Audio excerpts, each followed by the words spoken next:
talking about, we've obviously touched a lot of bases already with sort of, let's say, hashtags already that I love. But I think I want to bring some attention to who are you talking to? Where can you locate where the discussions about architecture and films and these things are happening around you? It could be a cafe, it could be a classroom, it could be a studio, it could be a living room, but not in terms of architectural program or an address, but who's talking about these ideas, and who I are you think that's, talking to? I see myself as a teacher, right? I mean, Right. that's the way I see my own practice. And I see teaching itself as a practice. And when I think about teaching, I think about not necessarily, so I love the academic space as a Mm-hmm. space for conversations that can take place. Because I think and I do think that often the, the idea of a professional school Mm-hmm. Mm-hmm. is and is slave to the imagination that we are training only a professional, or rather we are training somebody to for the profession which is imagined in a very particular way. So there is a sort of almost I don't know what's the word, I can't get the exact word, but a sort of utilitarian imagination of the academic space, Right. not Okay. necessarily the academic space as a space for rethinking and challenging the presumptions that are very often deeply embedded within architecture and architectural practice, or whether it's very simply even within ideas of beauty, uh, whatever, efficiency, and all of the other. Aesthetics Yeah. and Yeah, the stuff that we very often take for granted. Well, I think that the academic space has the potential to really do that, and I think it's through the doing of that that a student is allowed to become, right. Hmm. choose where this go. So I genuinely believe that the academic space is a really important space, and of course, I'm very lucky to be in the city of Bombay, Mm-hmm. where Hmm. because the city itself has is a bunch of extraordinary uh, kinds of energies that are in the air.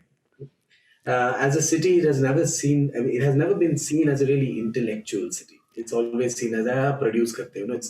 It's deeply embedded in the market. It's deeply Hmm. embedded in commercial cinema, in Dhanda. the fashion industry, the Between advertising. vanity and sort of deprivation, it sort of, Yeah.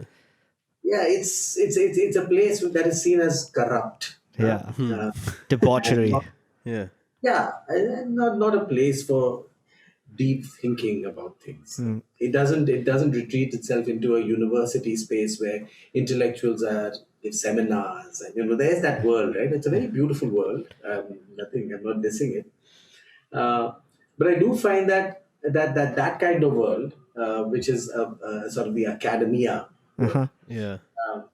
with its own sorts of languages and its own kinds of rituals and its own kinds of spaces. The conference, for example, Mm-hmm. is a Hmm. space, seminar, Yeah.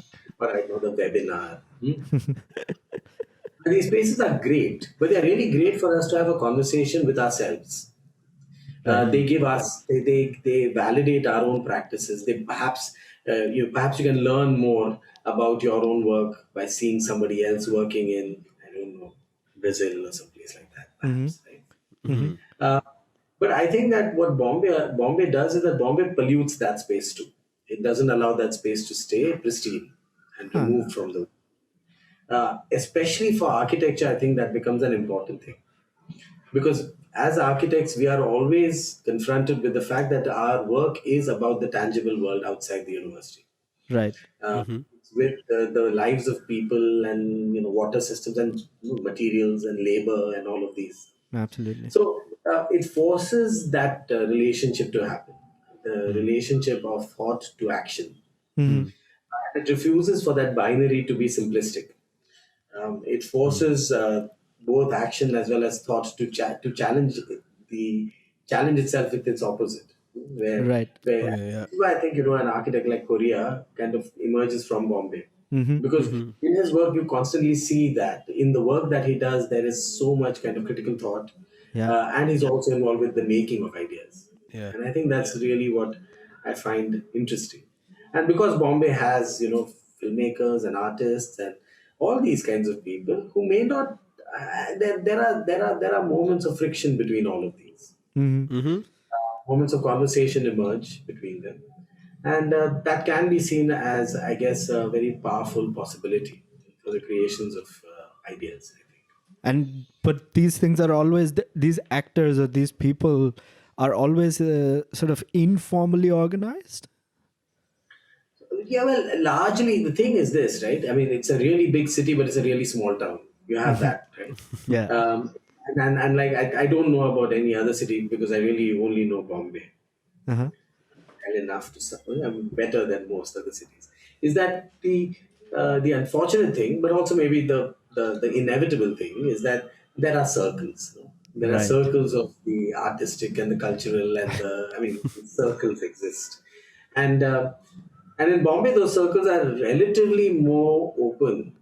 They are not as closed as they can be in other cities, which can sometimes being part of the circle is seen as a kind of position of power. But in Bombay, it's a little more open ended than that. So you meet at different sorts of places, art galleries. There are collectives that are created. I mean, we've been part of many collectives. There are multidisciplinary collectives. Mm.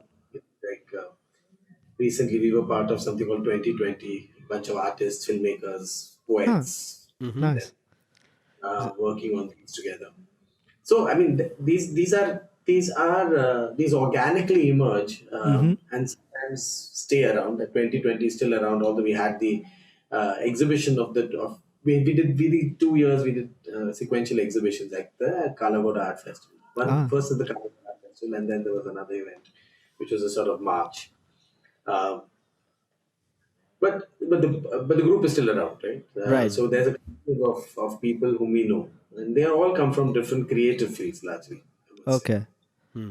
And in terms of the sort of thrust of these groups or these, I love saying the word actors, although they're not all conventional actors.